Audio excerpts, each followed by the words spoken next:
What can a bowl of M&Ms tell you about things that are going wrong? I'm Colter Reed. I'm here to help you get the day-to-day out of the way so that you can spend less time chasing the dream and more time living the dream. Let's talk about Eddie Van Halen and his ban on M&Ms. Okay?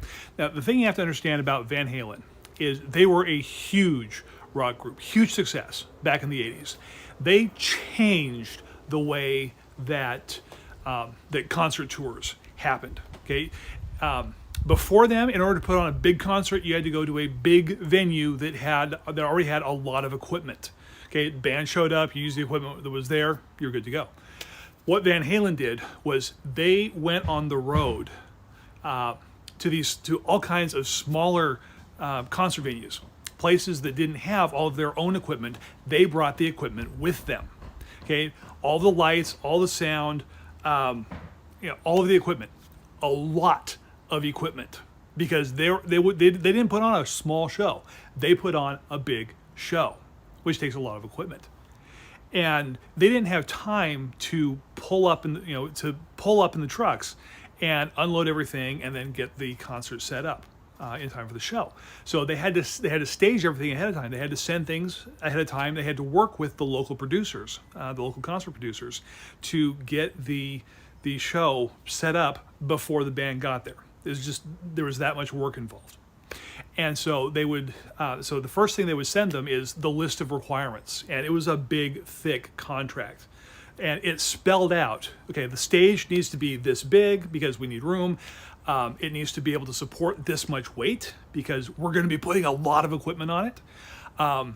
We need scaffolding that has this much room and that can hold this much weight itself, because we're going to be hanging a lot of equipment up there off of it. We don't want that falling down in the middle of the show.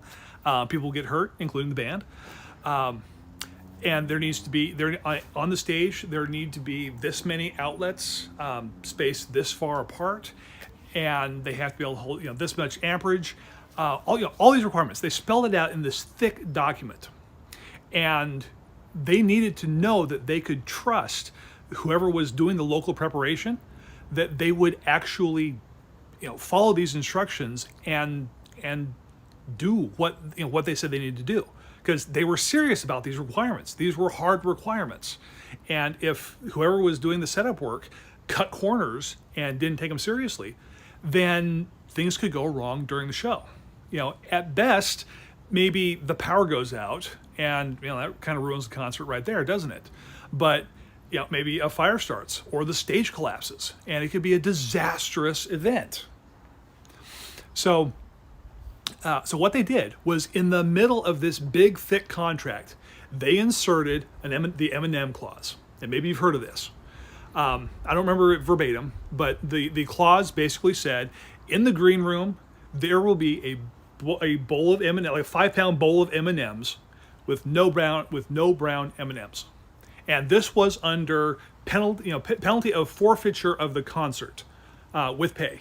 So meaning they could show up, the day that the band arrived, they could show up, they could go in, they could check the dressing room, and if the dressing room didn't have a bowl of M&Ms, or if there was a bowl of M&Ms but it still had the brown M&Ms in it, then they had the legal right from the contract to say, nope, we're not putting on the show, we're taking your money, see ya.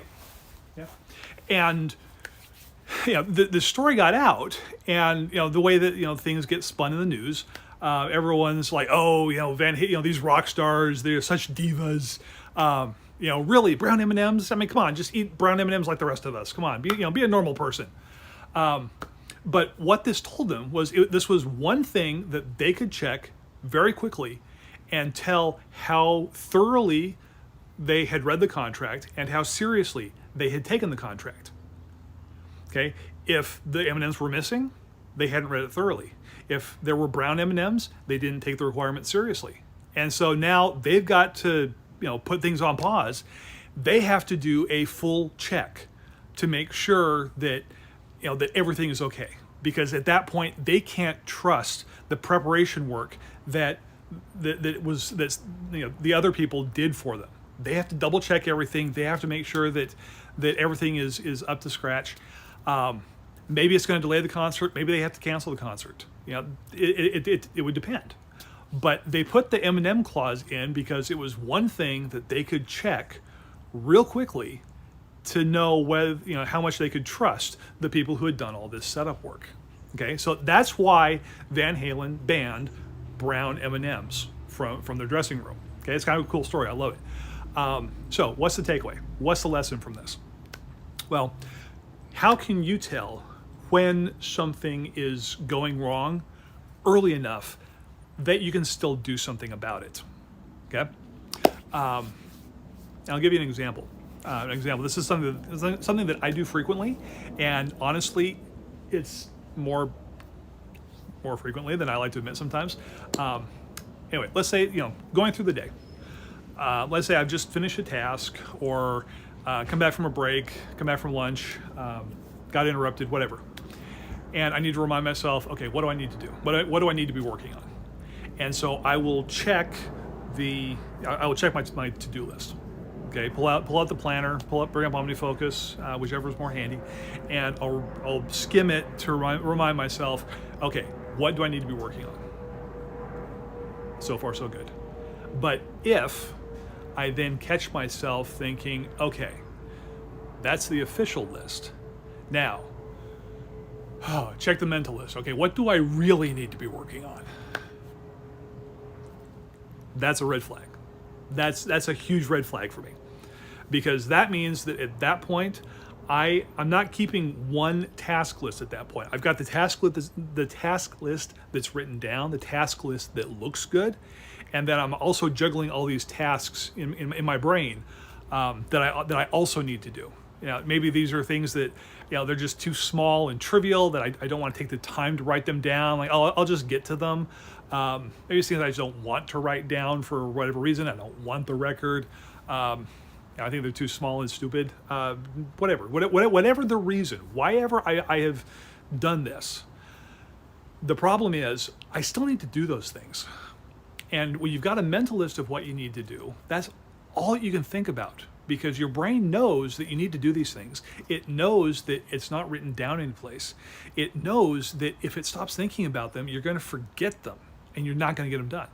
And so you have to do all of this, you know, constant mental, you know, reinforcement of this mental task list that you're holding on to.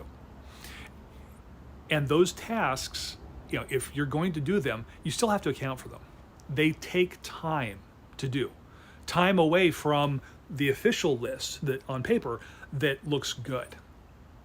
Okay, and so that's one of those signals that I have learned to watch for and to keep an eye out for. That if I catch myself doing that, I need to stop. I need to take a step back, put everything on pause, make sure I've got everything captured properly that I need to be working on. Maybe not everything's going to fit on today. I need to move some tasks out to tomorrow. That's fine. That happens.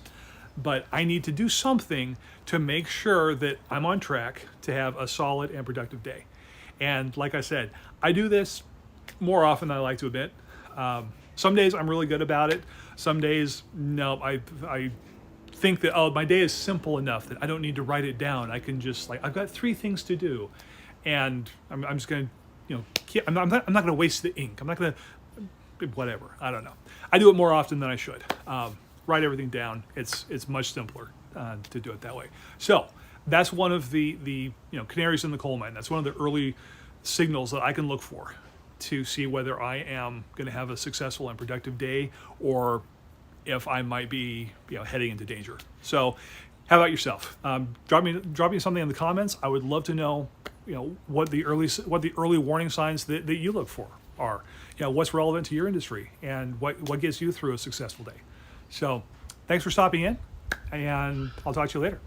I'm Colter Reed. I'm here to help you get the day-to-day out of the way so that you can stop chasing the dream and start living the dream. And I'll see you in the next video.